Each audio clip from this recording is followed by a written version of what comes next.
Governor, if you could talk a little bit about the National Guard and their role here in Louisiana. I know over the past few weeks, the president, of course, said that he was interested in sending troops to New Orleans. We haven't seen that just yet. Do you have any update on that timeline? I know they're already supporting ICE's role in the state, but do you have any more insight on when we could see the National Guard in our communities? Well, look, let's talk about times in which the National Guard did things like that. Wasn't that long ago? New Year's Day, the tragedy that befell Bourbon Street. One of the first calls I made was to General Freeland.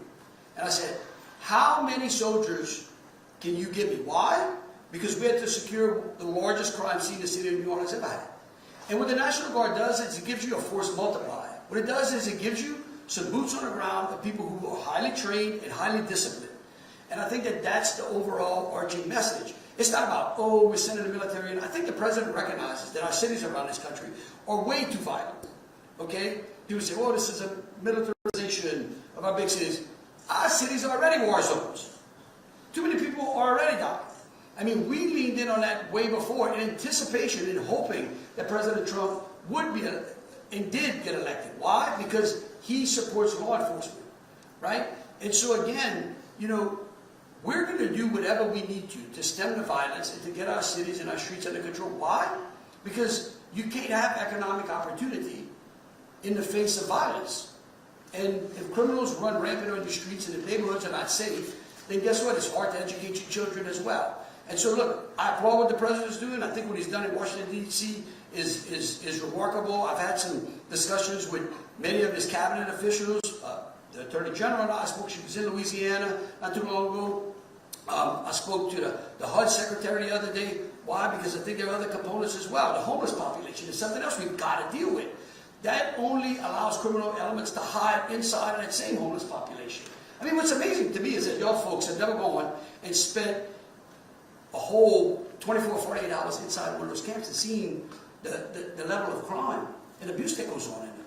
I mean, to me, that would give you a great reason to say, hey, Mr. President, we believe that all the homeless populations around this country should be taken care of, and that we should get these people off of the street. And so, again, we applaud the president, and we appreciate any federal resources he wants to send to us, whether it's prosecutors, more FBI agents, more ICE agents, more HSI agents.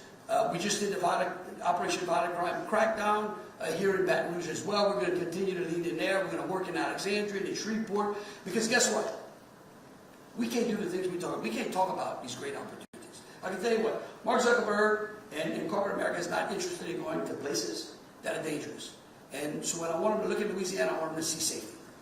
But Governor, could you give any specific timeline on that? Governor, can you give any specific timeline? I mean, I don't want to project that the criminals will be doing, but don't worry. Don't worry. You will know. And have you had any pushback from any of the businesses that are coming to Louisiana? You know what the pushback I don't get? I don't get pushback from citizens who want safety. Right? That's what I don't get. I get pushback from people who live in houses that have alarms and big fences and, you know, proper safe neighborhoods. I don't get pushback from people who live in dangerous neighborhoods. Thank you. Last question.